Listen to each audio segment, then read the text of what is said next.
Episode की शुरुआत में हमें किंग को दिखाया जाता है जो कहता है तुमने बहुत बड़ी गलती कर दी। भले ही तुम 5 हीरोज़ क्यों ना हो, लेकिन तुमने हमारी फैमिली की पावर को कम समझा। इधर वो अपने मॉन्स्टर को कह रहा होता है, अच्छा हुआ तुम एक स्पेस मॉन्स्टर थे, वरना तुम्हारे तो भी टुकड़े टुकड़े हो चुके होते। तुम बहुत ज़्यादा डर गए थे ना। और अगर मैं तुम्हारी पावर की बात करूँ तो ये मेरे एक्सपेक्टेशन से भी ज़्यादा था। मैंने तुम्हारी फैमिली की पावर के बारे में तो बहुत सुना है, लेकिन पहली बार खुद अपनी आंखों से देखा है और मुझे मानना पड़ेगा ये काफ़ी कमाल का था। वो अपनी स्पिरिचुअल एनर्जी को बढ़ाने लगता है और उससे कहता है, भले ही तुम में और रॉज में कुछ तानातानी चल रही हो, लेकिन तुमने जो मुझसे कहा था कि तुम्हारा अगला मूव मुझे ख़त्म कर डालेगा, उसने मुझे थोड़ा सा निराश कर दिया। तुम्हें क्या लगता है हम 5 हीरोज़ के ऐसे ही हैं? क्या हम में कोई ताकत नहीं है? इधर हमें किंग को दिखाया जाता है जो सोच रहा होता है कि उसे ये तो महसूस ही नहीं हो रहा है कि उसने एक तलवार भी पकड़ी है। उसे कुछ भी महसूस नहीं हो रहा होता है। और फिर हमें पता चलता है कि ये इस बंदे की टेक्निक है जो स्पेस को मैनिपुलेट कर सकता है। वो किंग के पीछे आ जाता है और वो कहता है, मैं इस ट्रिक का इस्तेमाल तभी करता हूँ जब मुझे किसी को मारना होता है। अगर मैं तुमसे सच कहूँ तो मैं अभी सीरियस हूँ किंग। किंग उस पर हमला करता है लेकिन वो गायब हो जाता है। उसने किंग पे अपना स्पेशल हमला किया होता है जिसमें उसके सारे सेंसेस काम नहीं करते हैं और किंग यही सोच रहा होता है, क्या मैं अब सुन भी नहीं पाऊंगा। वो हीरो किंग के पीछे से निकलता है। किंग अपनी तलवार लेता है और अपने ही पैर में मार लेता है और फिर उसके बाद वो उस सुपर हीरो पे हमला करता है, लेकिन वो दूसरी तरफ से निकलता है और किंग के हाथ पर हमला कर देता है। वो कहता है कि अगर तुमने अपना टच वाला सेंस खो दिया है तो मुझे पक्का यकीन है कि तुम्हें ये महसूस नहीं हो रहा हो कि तुमने अपने हाथ में एक स्वॉर्ड भी पकड़ी है। किंग उस पर हमला करता है लेकिन वो फिर गायब हो जाता है। किंग सोच रहा होता है, बिना स्वॉर्ड के वेट के ये हमला किसी काम का नहीं। वो किंग के पीछे आता है और उसे मारने वाला होता है, लेकिन किंग उस हमले से बच जाता है। वो कहता है, तुम तो मेरे इस हमले से बच गए, लेकिन कैसा होगा अगर तुम देख भी ना पाओ तो? अब किंग के पास ढेर सारी डिसएडवांटेज होती है। वो तो ना सुन सकता है, ना देख सकता है और ना ही उसे अपनी स्वॉर्ड महसूस हो रही है। वो किंग के फिर से पीछे आ जाता है और कहता है, तुम मेरे इस हमले को रोक के दिखाओ किंग। लेकिन वैसे ही किंग पीछे मुड़ता है और अपनी स्वॉर्ड चलाता है।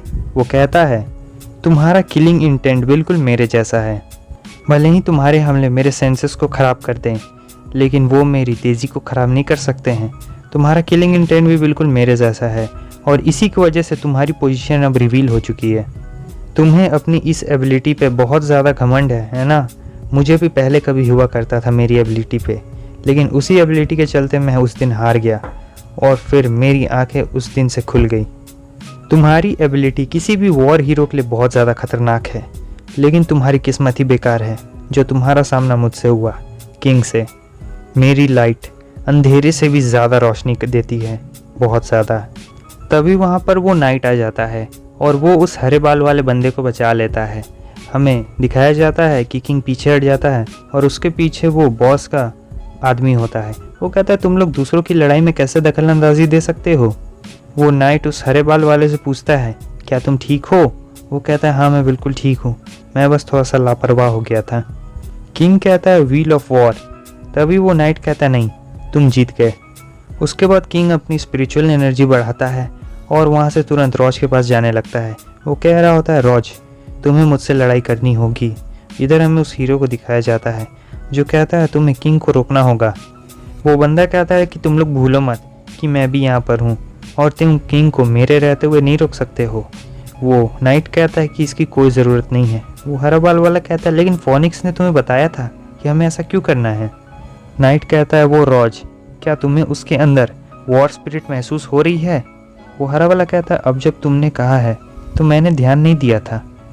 वो नाइट कहता है, जब वो दीवार टूटी थी तब मैं ज़्यादा दूर नहीं था। वो बिल्कुल एक ब्लैक होल की तरह है और उसे डिटेक्ट करना इम्पॉसिबल है। वो वैसा बंदा है जो लोगों को डर दे सकता है। क्या तुम्हें पता है रॉज के खिलाफ किंग को कितने सारे डिसएडवांटेजेस हैं? जैसे ही किंग उसके अंदर घुसता है वो सोचने लगता है कि उसकी वॉर स्पिरिट अचानक से कहाँ गायब हो गई है और उसे कुछ भी अब महसूस नहीं हो रहा है। क्या ये एक प्रोटेक्शन मैकेनिज़्म है इस बीच का? लेकिन ये बहुत ज़्यादा ताकतवर है और मैं तो अपने सिम्बियोसिस फॉर्म में भी नहीं जा पा रहा हूँ। वो आगे बढ़ रहा होता है और उसे रास्ते में पड़े हुए ढेर सारे साइबॉक्स दिख रहे होते हैं। वो सोचता है, क्या इन सभी साइबॉक्स को रॉज ने हराया है? लेकिन ये तो बहुत सारे हैं। हमें लड़ाई से एक दिन पहले का सीन दिखाया जाता है। ये किंग का घर होता है जहाँ पे लड़ाई की तैयारी अब शुरू होने वाली होती है। किंग कहता है, सिस्टर ये जोंगजुई गैंग क्या है? वो कहती है कि वो भी इसके बारे में उतनी अच्छी तरीके से नहीं जानती है कि ये जोईजुई गैंग क्या है, और वॉर हीरोज़ वहाँ जाने नहीं चाहते हैं। लेकिन मैंने ये सुना है कि वो बहुत ही सीरियस प्रिजन है वॉर हीरोज़ के लिए। किंग उससे पूछता है, रॉज, क्या रॉज को भी वहीं पे ले जाया गया है? लेकिन आखिर क्यों? उसके फादर की वजह से? वो कहती है, तुम अभी भी उस रॉज की चिंता कर रहे हो जिसने तुम्हें हराया था। मैं इस जगह के बारे में इतना कुछ तो नहीं जानती हूँ, लेकिन मैं इतना ज़रूर जानती हूँ कि इस जगह रॉज के डैड काम किया करते थे, और जहाँ वो काम करते थे वो जगह बहुत ज़्यादा कॉम्प्लिकेटेड थी। और हाँ, जहाँ तक तुम्हारे रॉज का सवाल है, वो तो ज़ायवेंग का है। इसे सुनने के बाद किंग को थोड़ा सा गुस्सा आ जाता है, और वो आगे बताती है कि इन सभी चीज़ों का कनेक्शन उस समय के हुए एक प्रोजेक्ट से था, जो कि आर्टिफिशियल ह्यूमन कुछ प्रोजेक्ट था। ऐसा ही किंग सोच रहा होता है, रॉज, आखिर आर्टिफिशियल ह्यूमन से तुम्हारा क्या रिश्ता है? मुझे इन सभी चीज़ों से फ़र्क नहीं पड़ता है, क्योंकि अब मेरे पास वो ताकत है जिससे मैं तुम्हें हरा दूंगा। तुम बस मेरा इंतज़ार करना, मैं तुम्हें ढूंढ लूँगा, और उसके बाद हम दोनों ईमानदारी से लड़ाई करेंगे। सीन प्रेजेंट में आता है, और इधर किंग सोच रहा होता है, लेकिन बिना वॉर स्पिरिट के तो मैं थोड़ा कमज़ोर पड़ जाऊँगा। सीन चेंज होता है। इधर हम देखते हैं कि टाइगर और बाकी सब साइबॉग से लड़ रहे होते हैं, और लाला भी उनकी बहुत अच्छी खासी मदद कर रहे होते हैं। वो सभी बहुत बुरी तरीके से इन सभी साइबॉग्स को हरा रहे होते हैं। लाला कहते हैं कि सभी लोग अपने पीछे भी ध्यान देना, और इन साइबॉग से बच के। इधर पूरी लड़ाई चल रही होती है। क्विशी पूछता है, लाला, ये अजीब से लोग कौन हैं? लाला उसे बताते हैं, ये लोग आर्टिफिशियल ह्यूमंस हैं। अनएक्सपेक्टेडली ये लोग बहुत सारे हैं, इसलिए हमें इनसे निपटने में इतनी ज़्यादा दिक्कत हो रही है। टाइगर कहते हैं, ये लोग भले ही आर्टिफिशियल ह्यूमंस हों, लेकिन इनके अटैक करने का तरीका बिल्कुल सिमिलर है, लेकिन इनकी जो पावर है ये हमारी जितनी है।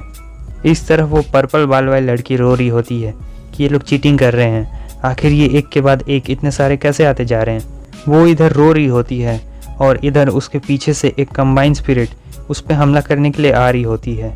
लेकिन तभी हम देखते हैं कि वाल्केरी और क्विशी आते हैं और उस कंबाइंड स्पिरिट को आराम से हरा डालते हैं। लाला भी हमले करते जा रहे होते हैं, और वो कहते हैं कि इस जगह पर ये लोग बहुत सारे हैं, हमें सबसे पहले इस एरिया को छोड़कर जाना होगा।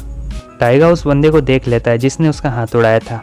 वो कहता है, ये वही है, जब मैंने रॉज के बारे में वो प्लान सुना था तब इसी ने मेरा हाथ उड़ाया था। और इस तरफ हम देखते हैं कि लाला अपने सिम्बियोसिस फॉर्म में आ चुके होते हैं, और वो कहते हैं, अच्छा ऐसी बात है? देखने से तो ऐसा लगता है कि अब तुम लोग के सामने ज़्यादा एनिमीज़ नहीं हैं, इसीलिए तुम लोग अपनी सेफ्टी का ज़्यादा ध्यान रखना। मुझे वहाँ जाकर कुछ ढूंढना है। अब लाला और उसकी लड़ाई होने वाली होती है, होगी आगे होगी। और इस तरफ ये दोनों सोच रहे होते हैं, क्या ही शॉर्ट टर्म टीचर है यार। सीन चेंज होता है, हमें किंग को दिखाया जाता है।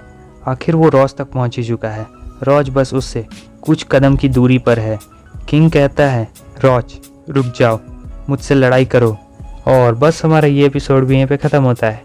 अगले एपिसोड में आपको किंग और रॉज की लड़ाई देखने को मिलेगी। अगर आपको वीडियो अच्छी लगी लाइक कर दें, चैनल पर न्यू है सब्सक्राइब कर दें, और कमेंट करके ये बताएं कि वो हरे बाल वाला हीरो और किंग की लड़ाई आपको कैसे लगी। यहाँ तक वीडियो देखने के लिए आप लोगों का बहुत बहुत शुक्रिया। तो फिर मिलते हैं आपसे नेक्स्ट वीडियो में, तब तक के लिए बाय बाय।